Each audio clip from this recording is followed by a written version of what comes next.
you say to a hospitality worker, looking for opportunity, what would be your, argument for say, hey, you should take a look at this and this is why? So I think you have to look at the continuum of the person's experience. The days are gone from when one person was going to be in one career their whole life. Again, I spent a decade of my life becoming a clinical psychologist, doing clinical research.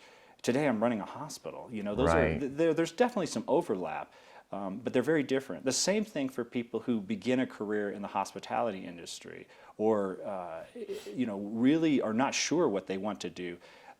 My expectation is that you bring people into the organization knowing they have a variety of different gifts, and it's our job to figure out where those gifts are best utilized. And I think that many of the areas, the non-clinical areas, are often ports of entry for people to figure out where are my gifts, how can I use them, and the principles in those areas, particularly EVS and food services.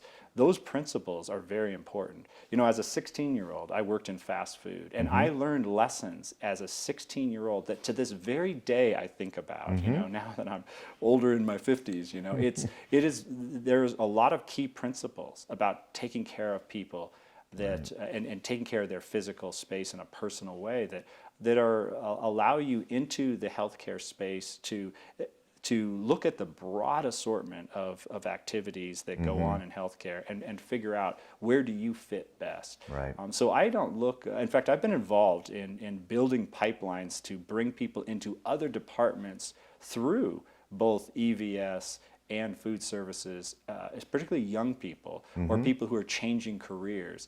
Again, many stories out there of wonderful people who ended up in a huge variety of roles inside hospitals. And again, I would look at myself. I had no aspirations of running a hospital. In fact, to be honest with you, I wasn't a big fan of executive suite people. Right. As an analytical, person in terms of the type of training, and not only that, but somebody who had a lot of technical knowledge about human pathology and the challenges as people acquire more and more human power, the damage that can do to the personality of a human being. Right. So I kind of shunned, actually, to be honest with you, I went towards it and moved away from it because it was not something that I wanted to pursue. I was sort of being dragged into it. I think it's true across the hospital. You can have an EVS worker one day who becomes an IT specialist. You can have a person who enters with a great love of food preparation and finds out that they're very, very meticulous, and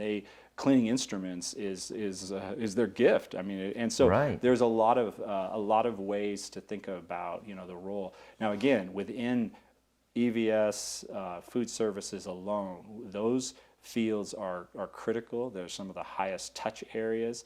The patient often and their families often more vulnerable with that population of the workforce. And the idea that you're just here to perform a technical duty, that went out the window a long time ago. Right. You are dealing with the human condition, and being able to be successful at that is pretty important to our overall success. Even the person you see in the elevator that may not even end up in your space, but whose loved one is just gotten a cancer diagnosis, that employee has to know how to interface with that reality, because it's a daily reality. Right. And so we've had, I think, a lot of success at helping our employees recognize that your job is not just a technical job. Right. It's way more than that.